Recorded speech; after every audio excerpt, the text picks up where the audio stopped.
खेल महारन 2.0 बे सेकेन्ड टाइमनि थाखाय आरो आसामावहाय बे महारना जादों। थांनाय बोसोराव जिबायदि उत्साहमोन एबारहाय उत्साहया बांदों बारा साबसिनखौ आं नुदों जे जोंनिया नैबे मानास एलएसियाव आरो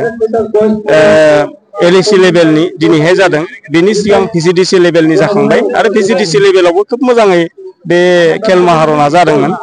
आरो बे भिसिडिसि लेभेलाव गेलेनानै जाय बिथांमोना देरहासार जादों दा बिथांमोनखौ सिलेक्शन खालामनानै भिसिडिसिनि चेयारमेन बिथांमोना नैबावहाय एलएसि लेभेलाव लाबोदों आरो बे एलएसि लेभेलनि जि मेनेजमेन्ट कमिटि चेयारमेन बेनिफ्राय मेनेजमेन्ट कमिटिया जिबायदि डिसिप्लिनजों आरो बे महारानखौ माने दिनै जागायबाय बे सालबारि स्पर्ट्स कमप्लेक्सआव बेखौ नुनानै आरो खोब गोजोननाय मोनदों आरो आसा खालामदों आरो जोंनि मानास एलएसिनि जिखिनि जाखांबोनाय उन्दै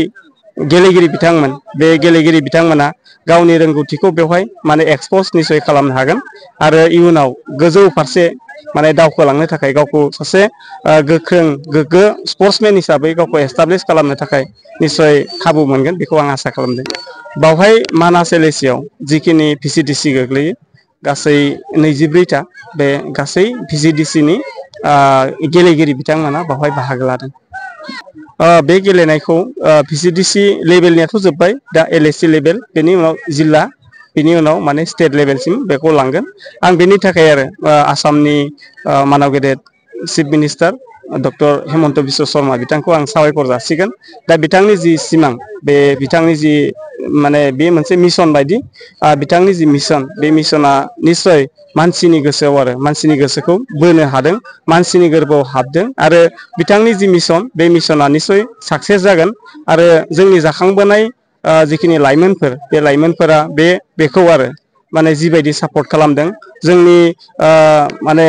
मेलेमजिबि बिथांमोना जिखिनि सापर्ट खालामदों बेखौ नुयोब्ला आरो बिथांनि जि मिशन बे मिशना 100% इयुनाव साक्सेस जागोन आरो गावबो आरो सासे गोग्गो गेलेगिरि महरै आरो माने समस्ति लेभेलनिफ्रायनो जा बा डिस्ट्रिक्ट लेभेलनिफ्रायनो जा बा स्टेटआवबो बिथांमोना गावखौ निस्सय माने फसंनो हागोन आं बेखौ आसा खालामदों। आङो जोंनि बिटिआर सरकारनि मानव गेदेर चिफ प्रमद बर' सार बिथांखौ आं साबायखर जासिगोन आरो आसामनि दानि मानव गेदेर chief minister doctor Himanta Biswa Sarma बिथांखौबो साबायखर जासिगोन। आथिखालावहाय आसाम आरो बिटिआरआव सोलोंथाइ आरो गेलेनाय बे मोननै बिथिंखौ लानानै सरकारा जिखिनि खामानि मावगासिनो दङ बे खिन्थु